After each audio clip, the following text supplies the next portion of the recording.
오늘 우리에게 주시는 하나님의 말씀은 구약성경 스바냐 3장 14절로 17절까지 말씀입니다. 스바냐 3장 14절로 17절까지 말씀입니다. 이 계시의 말씀을 봉독할 때 다 함께 살아계신 하나님의 음성을 들으실 수 있기를 바랍니다. 시온에 따라 노래할지어다. 이스라엘아 기쁘게 부를지어다. 예루살렘 따라 전심으로 기뻐하며 즐거워할지어다. 여호와가 내 형벌을 제거하였고 내 원수를 쫓아냈으며 이스라엘 왕 여호와가 내 가운데에 계시니 내가 다시는 화를 당할까 두려워하지 아니할 것이라. 그 날에 사람이 예루살렘에 이르기를 두려워하지 말라. 시온아 내 손을 늘어뜨리지 말라. 너의 하나님 여호와가 너의 가운데에 계시니 그는 구원을 베푸실 전능자이시라. 그가 너로 말미암아 기쁨을 이기지 못하시며 너를 잠잠히 사랑하시며 너로 말미암아 즐거이 부르며 기뻐하시리라 하리라. 아멘. 오늘 읽은 본문 말씀이 있는 스바냐서는 3장으로 구성되어 있는 짧은 구약 성경의 예언의 말씀입니다. 이 예언의 말씀은 1장 1절에서 이렇게 시작이 됩니다. 아몬의 아들 유다 왕 요시아의 시대에 스바냐에게 임한 여호와의 말씀이라. 스바냐는 히스기야의 현손이요 아마라의 증손이요 그다랴의 손자요 구시의 아들이었더라. 이 짧은 문장 안에서 우리는 두 가지 사실을 알 수 있습니다. 우선 첫 번째로 이 스바냐는 히스기야의 현손이다라고 하는 사실입니다.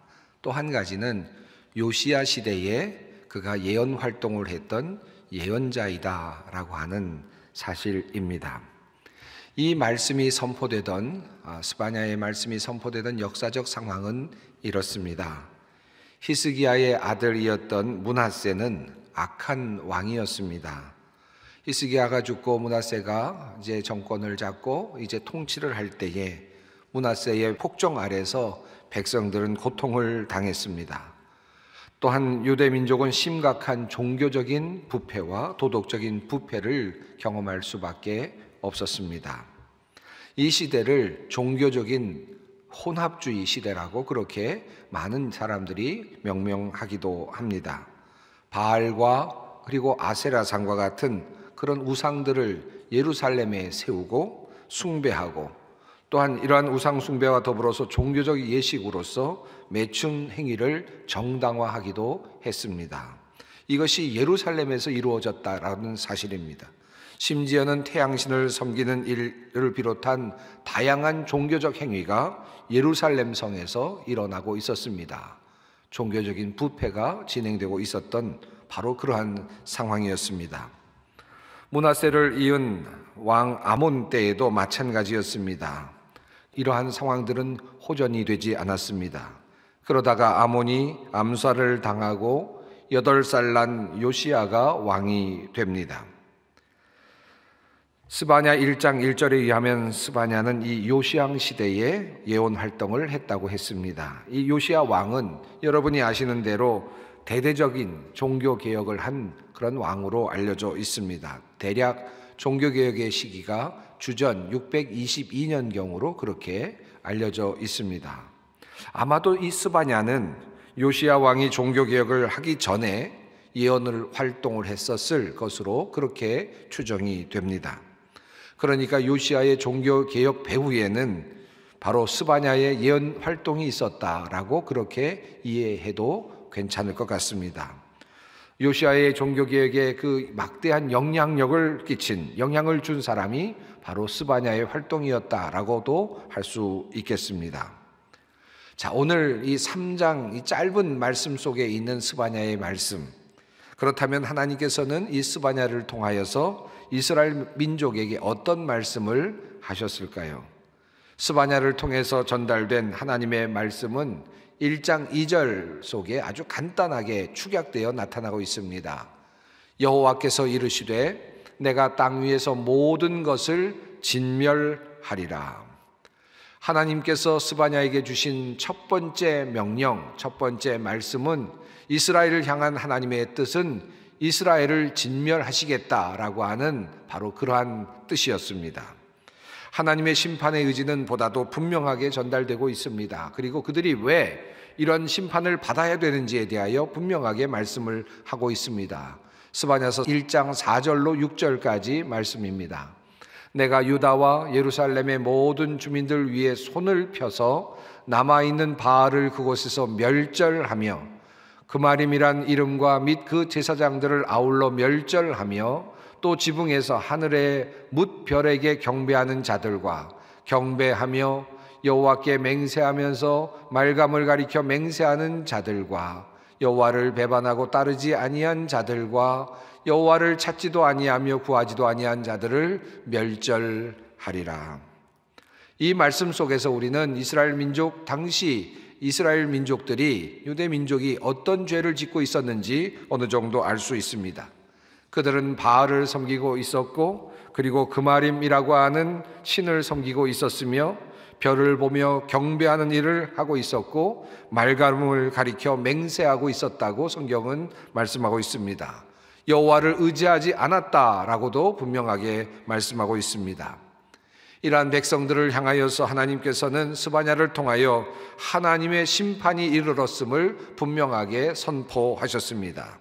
그날이 올 것임을 분명하게 선언하십니다. 주님께서 심판하시는 날이 다가왔으니 주 하나님 앞에서 입을 다물어라. 이렇게 이어지는 문장이 이제 이후에 끊임없이 그날, 그때, 심판의 날이라는 표현들로 계속해서 이어지고 있습니다. 그날에 문턱을 뛰어넘어서 포악과 거짓을 자기 주인의 집에 채운 자들을 내가 벌하리라 라는 말씀도 이어집니다. 그때에, 그날에 라는 단어가 1장 12절에서 14절에서 그리고 15절에서 하나님은 스바냐를 통하여 그날에 일어날 일들에 대하여 말씀하고 있습니다. 그날은 분노의 날이요 환난과 고통의 날이요 황폐와 패망의 날이요 캄캄하고 어두운 날이요 구름과 흑암의 날이요 라고 하는 말씀도 이어지고 있습니다. 하나님께서는 이스라엘 백성들이, 유다 백성들이 하나님을 온전히 섬기지 아니하고 바알을 섬기고 다양한 다른 종교 우상들을 섬기고 있었던 모습을 보시면서 심판을 결행하실 것을 결정하셨습니다. 그날은 이제 하나님께서 정하신 심판의 날이 될 것입니다. 하나님의 분노가 발하는 날이 될 것입니다. 그날이 가까이 오고 있음을 하나님께서는 스바냐를 통해서 유대 민족들에게 분명하게 말씀하십니다. 바알과 아세라를 섬기면서 매춘을 정당화하고 그마림 밀감을 숭배하고 별들을 섬기며 숭배하는 이스라엘 백성들을 향한 하나님의 결정이 이루어졌음을 성경은 분명하게 이야기하고 있습니다. 자, 그런데 스바냐서 3장 본문으로 넘어가면 이 여호와의 날이라는 날이 그날이라는 말로 계속해서 이어지는데 조금 다른 의미로 사용이 되고 있고 또한 분위기가 바뀌고 있는 것을 보게 됩니다. 이 3장에서도 여러 번 여호와의 날이 언급됩니다. 9절, 11절, 16절, 19절에서 그때, 그날이라는 표현이 계속되고 있습니다. 우선 9절을 살펴보겠습니다. 그때에 내가 여러 백성의 입술을 깨끗하게 하여 그들이 다 여호와의 이름을 부르며 한 가지로 나를 섬기게 하리니. 이방 민족들, 백성들, 뭇백성들의 입술을 깨끗하게 하셔서 그들이 모두 주님의 이름을 부르게 할 것이며 그리고 그들이 모두 하나님을 섬기게 할 것이다 라고 하는 하나님의 말씀입니다. 아니, 앞서서는 스바냐서 1장에서는 이스라엘 민족들을 다 멸절시키겠다라고 말씀하셨는데 하나님을 믿지 아니하는 사람들을 멸절시키겠다고 말씀하고 계셨는데 도리어 하나님을 섬기지 않았던 이스라엘 이외의 이방 백성들에게 그들의 입술을 깨끗하게 하시겠다라고 하는 말씀을 하시는 이유가 무엇인가 하는 의문이 듭니다. 왜 갑자기 이런 말씀이 나올까요? 그것도 그날 여호와의 날의 말입니다. 1장과는 사뭇 다른 분위기가 3장에서 전개되고 있습니다. 이어지는 또 다른 그때의 내용도 그렇습니다. 그날이 오면 너는 나를 거역한 온갖 잘못을 부끄러워하지 않아도 될 것이다. 그날에 하나님을 향하여 저지른 잘못들로 인해 너희가 수치를 당하지 않을 것이다 라는 말씀입니다. 너무나도 다른 1장과는 다른 말씀입니다.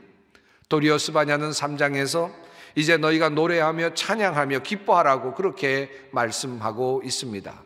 시온에 따라 노래할지어다, 이스라엘아 기쁘게 부를지어다, 예루살렘 따라 진심으로 기뻐하며 즐거워할지어다.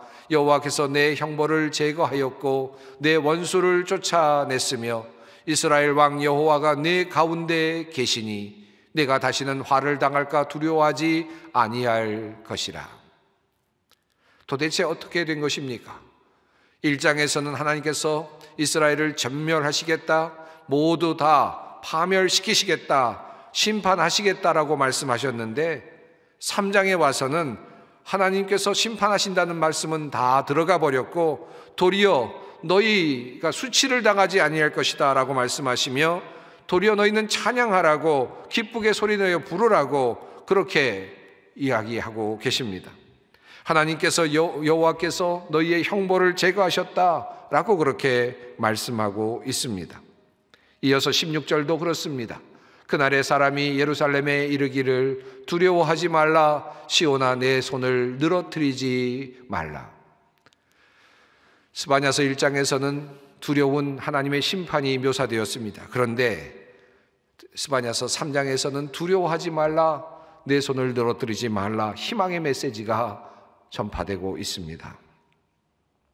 그 여호와의 날, 심판의 날에 하나님은 노래하라 말씀하시며 두려워하지 말라고 말씀하시며 내 손을 늘어뜨리지 말라고 말씀하십니다. 너의 형벌이 모두 제하여졌다고 그렇게 말씀하십니다. 도대체 이러한 변화를 어떻게 설명할 수 있겠습니까? 이스라엘을 심판하시겠다던 하나님의 그 의지는 어디로 간 것입니까? 그리고 이렇게 이스라엘을 향한 격려가 가득한 말씀으로 갑자기 끝나게 되는 것은 도대체 어떤 이유입니까? 여호와의 날, 하나님께서 임하시는 날은 양면성을 가지고 있습니다. 어떤 사람에게 그날은 심판의 날이 됩니다. 잘못 살아온 사람들에게 그날은 형벌의 날이 됩니다. 하나님을 알지 못하던 사람들에게 그날은 절망의 날이 될 것입니다. 이방신을 섬기며 정욕의 노예가 되어 살아가던 이들에게 그날은 고통의 날이 될 것입니다. 하나님은 그 날을 준비하고 계십니다. 분명히 말씀하셨고 그리고 이루실 것입니다. 이러한 사람들에게 하나님은 벌을 내리시는 분이시며 심판하시는 분이시며 공의를 행하시는 분이 되실 것입니다. 그러나 어떤 사람에게 이 날은 기쁨의 날입니다. 노래하는 날입니다. 즐거운 날입니다. 형벌을 받는 것이 아니라, 화를 당하는 것이 아니라 축복을 받고 감사를 하게 되는 날입니다. 어떤 사람에게 죽음을 가져다 주는 그 무서운 하나님이 그들에게는 너무나도 따뜻한 하나님이 되십니다. 사랑스러운 분이 되시는 것입니다. 이런 사람들에게 하나님은 복을 주시는 분이시요, 그들을 도와주시는 분이시요, 그들에게 은혜를 베풀어 주시는 분이 되십니다. 무엇이 이 둘을 이렇게 가르고 있을까요? 어떤 사람이 진노의 자리에 설 것이며 어떤 사람이 은혜의 자리에 설 것인가 라고 하는 말씀입니다. 왜 하나님은 이렇듯 스바냐서에서 서로 다른 모습으로 나타나고 있는 것입니까? 이 둘을 가르는 가장 중요한 요소는 무엇일까요? 우상을 숭배한 사람과 그렇지 않은 사람으로 나눌 수 있을까요? 우상을 숭배하던 그 많은 이스라엘 백성들 중에서 한두 사람이라도 우상을 숭배하지 않고 온전했던 사람들에게만 하나님께서 그와 같은 축복의 말씀을 주시는 것입니까? 스바냐서 3장 15절의 말씀을 보면 이런 말씀이 있습니다. 여호와가 내 형벌을 제거하였고, 은혜로운 말씀, 그리고 회복의 말씀을 주시는 그 말씀 속에 들어있는 바로 이 본문 말씀입니다. 이 말씀에 따르면 하나님께서 기쁘게 맞아주시고 사랑스러운 얼굴로 대해주시는 그 사람들에게도 죄가 있었다는 말씀이죠. 그런데 하나님께서는 어떤 사람들에게는 그 형벌을 면하게 해주셨다라고 그렇게 말씀하고 있습니다. 너의 죄가 형벌이 사라졌다라고 말씀하십니다. 그런데 어떤 사람에게는 그 죄를 물으시고 그 죄를 계속해서 추궁하신다라는 말씀입니다. 이 둘을 가르는 그 지점이 도대체 무엇인가 하는 사실입니다. 어떤 사람의 죄는 제거하시고 어떤 사람의 죄는 제거하지 않으신다. 도대체 이것은 어떤 일인가 벌어지는 것인가 라고 하는 질문입니다. 모든 사람은 하나님 앞에서 죄를 지은 인간입니다. 원죄를 가지고 있는 인간이고 또 하나님 앞에서 온전하게 자신의 삶을 드릴 수 없는 그러한 참으로 부족한 사람입니다. 그러므로 모든 인간은 죄인이라 할 수 있습니다. 그럼에도 불구하고 하나님 앞에서 온전하게 서서 하나님의 기쁨을 누릴 수 있는 사람이 있으며 또 어떤 사람은 하나님 앞에서 심판을 받아야 한다면 그 둘을 가르는 그 근거는 도대체 무엇입니까? 저는 종종 마태복음 25장 말씀을 묵상하면서 이런 생각을 할 때가 있습니다. 종종 제가 여러분에게도 말씀드릴 아마 그런 내용일 것입니다. 양과 염소를 가르듯이 사람들을 나누시면서 예수님께서 심판주로 오셔서 사람들에게 말씀하시죠. 어떤 사람에게는 너는 내가 배고팠을 때 먹을 것을 주었고 내가 헐벗었을 때 입을 것을 주었다. 너는 이쪽에 서라 라고 말씀하십니다. 또 어떤 이에게는 너는 내가 헐벗었을 때 입을 것을 주지 않았고 내가 배고팠을 때 먹을 것을 주지 않았다고 말씀하시면서 도리어 왼편에 서라고 말씀을 하셨습니다. 저는 그 말씀을 읽을 때마다 항상 이런 생각을 해봅니다. 내 인생이 단 한 번의 결정으로만 끝난다면 얼마나 좋을까. 그런데 내 인생을 보면, 나의 삶을 보면 어떨 때는 이런 일을 했고 어떤 때는 저런 일을 했는데 하나님은 그것을 어떻게 보아주실까. 그런 생각을 할 때가 참 많습니다. 어떤 날 저는 어렵고 힘든 사람에게 너무나도 자비로운 사람으로 나타나고, 그러나 어떤 날은 또 어떤 경우에는 어렵고 힘든 사람에게 냉철하고 냉혹한 사람으로 그렇게 나타날 때가 있지 않습니까? 수십 년을 살아오면서 때로는 선한 사람이 되기도 하고 때로는 악한 사람이 되기도 합니다. 도대체 하나님께서는 어떤 나의 모습을 보시면서 나를 천국으로 이끌어 주실 것이며 어떤 나의 모습을 보시면서 너는 안 된다라고 그렇게 말씀하실까? 인생을 총량으로 해서 선을 베푼 것을 그리고 악을 행한 것을 정으로 나누어서 조금 더 무게가 나가는 쪽으로 판별을 하실 것인가? 이런 생각도 해보게 됩니다. 도대체 하나님 나라에 들어갈 수 있는 기준은 도대체 무엇일까? 예수님께서 우리들의 삶의 모습을 이야기하고 계시지만 그러나 단 한 번의 삶의 모습으로 모든 것이 결정되지 않는다는 사실은 분명해 보입니다. 이와 같은 문제를 해결하기 위한 한 가지 중요한 말씀이 오늘 본문 말씀 속에 스바냐서의 척추와 같은 곳에 놓여 있습니다. 가장 중앙 부분에 있습니다. 바로 2장 1절로 2절 말씀입니다. 수치를 모르는 백성아 모일지어다 모일지어다 명령이 시행되어 날이 겨같이 지나가기 전 여호와의 진노가 너에게 내리기 전 여호와의 분노의 날이 너에게 이르기 전에 그리할지어다. 여호와의 규례를 지키는 세상의 모든 겸손한 자들아 너희는 여호와를 찾으며 공의와 겸손을 구하라. 너희가 혹시 여호와의 분노의 날에 숨김을 얻으리라. 하나님께서는 이스라엘 백성들에게 심판을 말씀하시면서 그들에게 말씀하시기를 여호와를 찾으라고 그렇게 말씀하십니다. 여호와의 분노의 날에 너희가 숨을 수 있을 것이라고 하는 그와 같은 말씀을 하고 계십니다. 분노의 날, 심판의 날이 다가오는 가운데 하나님은 이스라엘 백성들을 향하여 초청의 말씀을 하셨습니다.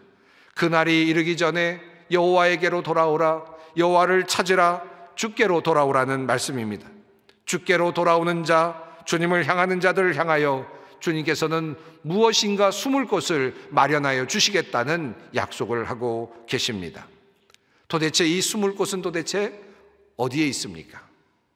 흥미로운 내용이 1장 7절 말씀 속에 숨겨져 있습니다. 스쳐 지나가듯 주님은 이렇게 말씀하셨습니다. 주 여호와 앞에서 잠잠할지어다. 이는 여호와의 날이 가까웠으므로 여호와께서 희생을 준비하고 그가 청할 자들을 구별하셨음이니라.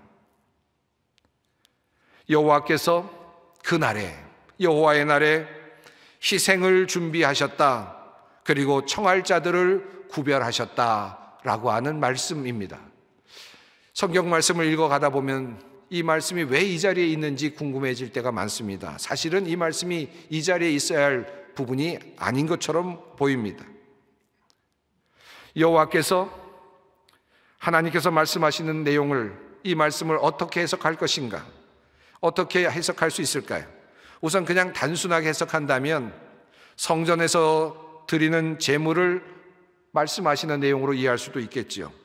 그러나 앞뒤 문맥을 살펴보면 그 자리가 적절한 자리가 아니라는 사실을 알게 됩니다. 6절은 이렇습니다. 여호와를 찾지 않고 구하지 않는 자들을 내가 멸절하리라 라고 하는 심판의 말씀입니다. 8절에서도 하나님께서는 여전히 내가 벌하리라 라고 하는 말씀으로 그렇게 이어 말씀하고 계십니다. 그런데 그 사이에 여호와께서 희생을 준비하셨다. 그리고 여호와께서 청할 사람들을, 택한 사람들을 구별하셨다라고 하는 말씀을 그 사이에 끼워 넣었습니다. 도대체 이 희생은 무엇을 의미하는 것입니까? 그저 한 번 드려지는, 언젠가 드려지는 성전에서의 제사가 아니라면 이 희생은 도대체 무엇을 상징하고 있는 것입니까? 아주 흥미로운 또 다른 구절이 있는데 이미 읽었습니다마는 스바냐 3장 9절 말씀입니다. 그 말씀에 따르면 그때의 이방 민족의 입술을 깨끗하게 하실 것이다. 그래서 그들이 여호와의 이름을 부르게 될 것이다. 그리고 여호와를 섬기게 될 것이다 라는 예언의 말씀이 있습니다. 그날이 되면 그렇게 될 것이다 라는 말씀이죠. 이 말씀은 어떤 예언일까요? 몇 년 후에 있을 예언의 말씀이었습니까? 요시야 왕의 종교개혁이 이루어진 다음에 모든 이방 나라들이 여호와를 섬기게 될 것이라는 그런 말씀이었습니까? 이미 우리는 구약의 역사를 알고 있습니다마는 이방의 민족들이 하나님께 영광을 돌리며 나아간 적은 구약 시대에는 없었습니다. 여호와의 이름을 부르며 여호와를 섬긴 적도 없었습니다. 그렇다면 도대체 이 스바냐서 3장 9절의 말씀은 어떤 말씀입니까? 이 말씀은 먼 미래에 일어날 바로 그 사건을 이야기하고 있는 것입니다. 그러니까 스바냐서의 말씀은 먼 미래에 일어날 궁극적인 어떤 날을 이야기하고 있다는 말씀입니다. 이 말씀은 역사적으로 해석하기보다는, 문자적으로 해석하기보다는 영적인 의미로 해석할 필요가 있습니다. 이 말씀은 예수께서 오시는 바로 그 지점, 예수께서 오셔서 이 땅에서 온전한 희생을 드리시는 바로 그 지점을 예견하고 있는 것입니다. 그리고 그때의 모든 이방의 민족들이 입술을 깨끗하게 하시고 그들로 영광을 받으실 것을 말씀하시는 바로 그러한 내용입니다. 이 말씀은 여호와의 날입니다. 온 땅의 백성들이 구원을 얻게 되는 바로 그 날입니다. 그리고 단 한 번의 희생으로 모든 민족과 인류를 구원하시게 되는 그 날입니다. 그 날을 하나님께서 스바냐의 말씀 속에 숨겨놓고 계십니다. 그날에 어떤 일이 일어나는가? 스바냐는 노래합니다. 너의 하나님 여호와가 너희 가운데 계시니 그는 구원을 베푸실 전능자이시라. 그가 너로 말미암아 기쁨을 이기지 못하시며 너를 잠잠히 사랑하시며 너로 말미암아 즐거이 부르며 기뻐하시리라 하리라. 하나님께서 너희와 함께 하시는 그날이 되면 그날에 하나님은 너희로 말미암아 기쁨을 이기지 못하여 하실 것이다. 잠잠히 사랑하시며 너로 말미암아 즐거워하고 기뻐하시리라는 예언의 말씀입니다. 온전한 희생을 준비하시고 선택된 백성들에게 내가 너를 사랑한다, 내가 너를 기뻐한다 라고 그렇게 말씀하시겠다라는 말씀입니다. 성육신을 통한 하나님의 구원 사역의 그 현장에서 일어날 미래의 사건을 이야기하고 있는 것입니다. 이제 며칠 후면 대림절이 끝나고 성탄절이 옵니다. 성탄의 날을 예견하면서 천사는 마리아에게 이렇게 예언했습니다. 보라, 처녀가 잉태하여 아들을 낳을 것이요 그의 이름은 임마누엘이라 하리라 하셨으니 이를 번역한즉 하나님이 우리와 함께 계시다 함이라. 너의 하나님 여호와가 너희 가운데에 계시니, 스바냐서의 이 말씀이 바로 신약의 마태복음에서 천사의 언어를 통하여 마침내 이루어지는 장면입니다. 이 말씀이 바로 임마누엘, 예수님의 성육신 사건 속에서 이루어지고 있음을 봅니다. 아기 예수의 탄생은 하나님께서 우리와 함께 하신다라고 하는 임마누엘의 사건입니다. 예수님의 탄생은 하나님이 우리를 사랑하신다라고 하는 고백이기도 합니다. 스바냐서 3장 17절 말씀, 그가 너로 말미암아 기쁨을 이기지 못하시며 너를 잠잠히 사랑하시며 너로 말미암아 즐거이 부르며 기뻐하시리라 하리라. 우리가 어떤 사람에게 선물을 받게 되면 그 사람의 마음이 느껴집니다.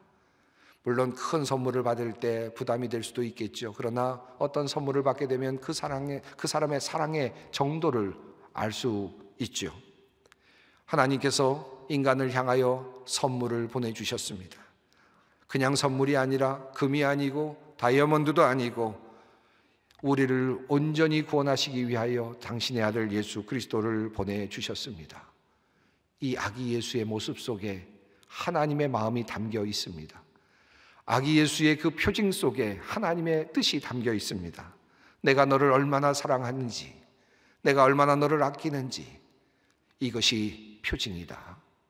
이것이 바로 나의 사랑의 결정적 표징이다. 사실 그 마음에 숨겨져 있는 하나님의 마음은 스바냐가 이미 노래하고 있습니다. 너로 말미암아 기쁨을 이기지 못하시며 너를 잠잠히 사랑하시며 너로 말미암아 즐거이 부르며 너를 기뻐하신다. 이 예수님의 모습 속에 이와 같은 하나님의 사랑이 드러나 있습니다. 우리를 구원하시기 위하여 아들을 보내신 하나님, 우리를 보시며 기쁨을 이기지 못하시는 그 하나님의 마음, 잠잠히 사랑하시는 그 하나님의 마음, 우리로 인해 기뻐하시는, 즐거워하시는 그 하나님의 마음이 아기 예수의 모습 속에 드러나는 것입니다. 그러므로 아기 예수의 오심은 하나님께서 우리를 지극히 사랑하신다라고 하는 하나님의 신호입니다. 구유에 누이신 아기는 하나님이 우리와 함께 하시기 위해 인간의 몸을 입고 보이는 모습으로까지 가까이 오셨다라고 하는 하나님의 징표입니다. 예수 그리스도의 오심은 초림과 재림으로 나누어집니다. 첫 번째 오심은 구유에 누이신 임마누엘의 하나님의 모습입니다. 두 번째 오심은 심판주로 오시는 하나님의 모습입니다. 첫 번째 오심을 알지 못하고 하나님을 맞이하는 사람이 있게 된다면 그 사람은 결국 심판주로 오시는 하나님만을 보게 될 것입니다. 그 자리에 서는 사람은 어느 누구도 그 자리에서 살아남지 못할 것입니다. 하지만 심판주로 오시는 하나님, 이전에 오신 하나님, 우리를 구원하시기 위하여 오신 아기의 모습으로 오신, 그래서 희생의 양이 되신 임마누엘의 하나님을 아는 이들은 재림의 자리에서 구원을 얻을 것입니다. 그들은 영원히 하나님의 사랑하는 이로서 하나님께서 기뻐하시는 존재로서 남게 될 것입니다. 너의 하나님 여호와가 너의 가운데에 계시니 그는 구원을 베푸실 전능자이시라. 그가 너로 말미암아 기쁨을 이기지 못하시며 너를 잠잠히 사랑하시며 너로 말미암아 즐거이 부르며 기뻐하시리라 하리라. 이 말씀 속에 숨겨진 성탄의 의미가 보였으면 좋겠습니다. 아기 예수의 모습에서 임마누엘의 하나님을 발견하며 나를 잠잠히 사랑하시며 나로 말미암아 즐거워하시는 하나님의 그 사랑의 고백을 볼 수 있기를 바랍니다. 예수를 구주로 믿는 모든 이들에게 여호와의 날은 구원의 날이며 그 마지막 날은 우리 모두에게 기쁨의 날이 될 것입니다. 기도하겠습니다. 사랑과 자비가 많으신 하나님, 죽을 수밖에 없는 죄인들을 위하여 온전한 희생이신 예수 그리스도를 준비하시고 이 땅에 보내시어 우리를 향한 하나님의 지극하신 사랑을 알려주신 하나님께 감사와 찬송을 올려드립니다. 우리를 잠잠히 사랑하시는 하나님께서 외아들 예수를 우리를 위해 보내주셨습니다. 우리를 보시며 기쁨을 이기지 못하시는 주님이심을 아기 예수의 성육신을 통해 다시 깨닫습니다. 이 믿음으로, 이 자부심으로 하나님께서 우리에게 허락하신 시간을 살아내게 하시고 이 땅에서 주님을 노래하며 찬양하며 살게 하옵소서. 예수님의 이름으로 기도드립니다. 아멘.